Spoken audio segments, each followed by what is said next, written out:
কলকাতার উত্তর দিকের এক পুরনো রাজবাড়ি। দিনে সাধারণ ভাঙাচোরা বাড়ি, কিন্তু রাতে ওটা অন্য কিছু।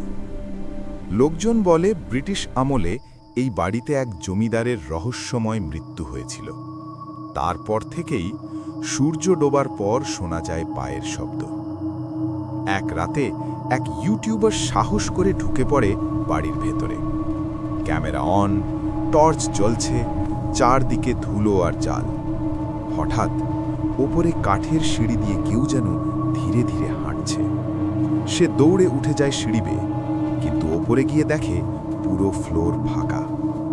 ফিরে আসার সময় তার ক্যামেরা নিজে থেকেই রেকর্ড করে নেয় একটা ছবি। সিঁড়ির কোণে দাঁড়িয়ে আছে সাদা শাড়ি পরা এক মহিলা, মুখ দেখা যাচ্ছে না।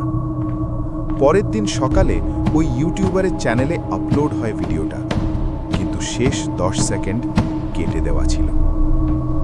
আজও নাকি মাঝরাতে ওই বাড়ির সিঁড়িতে শোনা যায় পায়ের শব্দ।